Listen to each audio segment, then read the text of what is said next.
రంగారెడ్డి జిల్లా శంషాబాద్ మున్సిపల్ కేంద్రంలోని అంబేద్కర్ విగ్రహం వద్ద సిపిఐ శతాబ్ది వార్షికోత్సవ వేడుకలను శంషాబాద్ మండల కార్యదర్శి నర్రగిరి భవన నిర్మాణ కార్మిక సంఘం జిల్లా అధ్యక్షుడు అన్నపు ప్రభు ఆధ్వర్యంలో ఘనంగా నిర్వహించారు।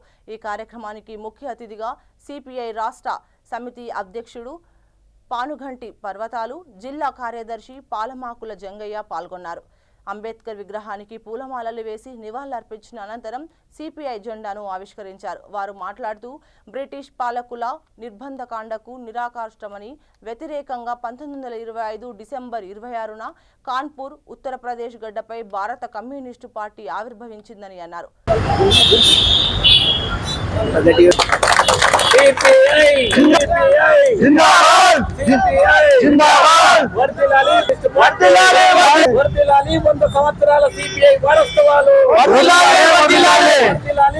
శతాబ్ది ఉత్సవాలు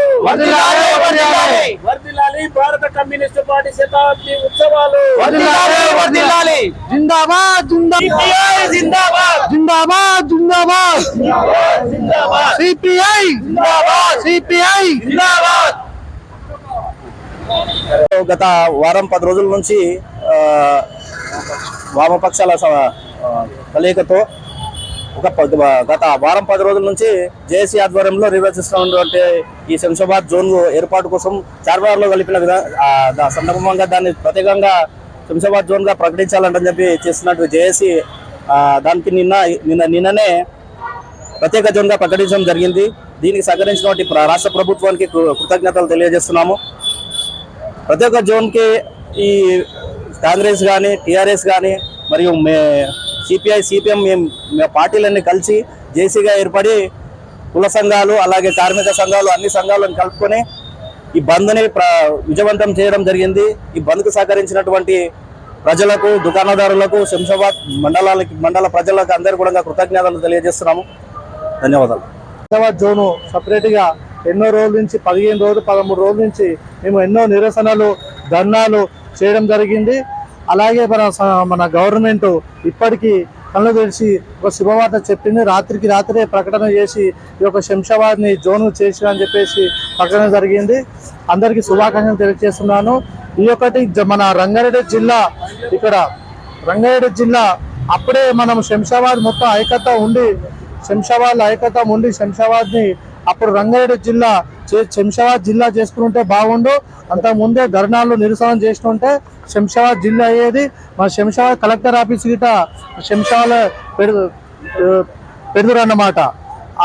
ఇలాంటి ధర్నాలు నిరసనలు చేస్తుంటే అందు గురించి ఇప్పటికైనా ఏమైందని చెప్పేసి 15 రోజులకు వామపక్ష ఆధ్వర్యంలో మేము మొత్తము వామపక్ష ఆధ్వర్యంలో 15 రోజుల నుంచి నిరసనలు ధర్నాలు చేసి మొన్న గిట మేము శంషాబాద్ బస్టాండ్ దగ్గర మొత్తం దుకాణాలు బంద్ చేయడం జరిగింది। దుకాణాలు గిట వాళ్ళంతా వాళ్ళు వ్యక్తిగతంగా వచ్చి మా దాంట్లో పాల్గొనడం జరిగింది। మీరు చూశారు మీడియా సమావేశము, మీడియా చూస్తుండగానే శంషాబాద్ మొత్తం బంద్ పెట్టారు। శంషాబాద్ నాయకులు గిట 15 రోజుల నుంచి వెనుక ముందు అయ్యారు। మొన్న రానికే మొన్న బంద్లో మాత్రము అందరూ ఇష్టపూర్తిగా మిత్రులారా, కార్మిక సోదరులారా, భారత కమ్యూనిస్టు పార్టీ ఆవిర్భవించి నేటికి 100 సంవత్సరాలు అవుతున్న సందర్భంగా శతాబ్ది ఉత్సవాలను భారతదేశ వ్యాప్తంగా కమ్యూనిస్టు పార్టీ ఆధ్వర్యంలో కార్మిక వర్గం, కష్టజీవులు పెద్ద ఎత్తున ఈ పండుగలాగా ఈ రోజును నిర్వహించుకున్న సందర్భాన్ని పురస్కరించుకొని శంషాబాద్ మండల కమిటీ ఆధ్వర్యంలో ఇక్కడ పార్టీ పతాకాన్ని ఆవిష్కరించి ఇప్పుడు మీ ముందు మాట్లాడడం జరుగుతుంది। భారతదేశంలో కమ్యూనిస్టు పార్టీ 1925 డిసెంబర్ 26 తారీఖు రోజు మా ఉత్తరప్రదేశ్ రాష్ట్రంలోని కాన్పూర్లో ఏర్పడ్డది। ఆనాడు కాన్పూర్లో ఏర్పడ్డ తర్వాత కమ్యూనిస్టు పార్టీ మీద అనేక నిర్బంధాలు, కుట్ర కేసులు బనాయించడం జరిగింది। కాన్పూర్ కుట్ర కేసు, మీరట్ కుట్ర కేసు, ఇట్లాంటి అనేక కుట్ర కేసులు బనాయించి కమ్యూనిస్టు నాయకులను జాతీయోద్యమంలో కానీ విప్లవ పోరాట ఉద్యమాల్లో పాల్గొనకుండా ఆనాడు రాజ్యం అనేక ఇబ్బందులకు గురి చేసినప్పటికీ ఆనాడు మా పార్టీ యోధులు అనేక మంది ప్రాణ త్యాగాలు, బలిదానాలు చేసి ఈ విప్లవోద్యమాన్ని ముందుకు తీసుకురావడం జరిగింది। ఆనాడు రాజరిక వ్యవస్థకు వ్యతిరేకంగా పోరాడిన చరిత్ర కమ్యూనిస్టు పార్టీది। దేశ ప్రజలంతా ఈరోజు తెల్లదొరలకు వ్యతిరేకంగా పోరాడిన పార్టీ కమ్యూనిస్టు పార్టీ।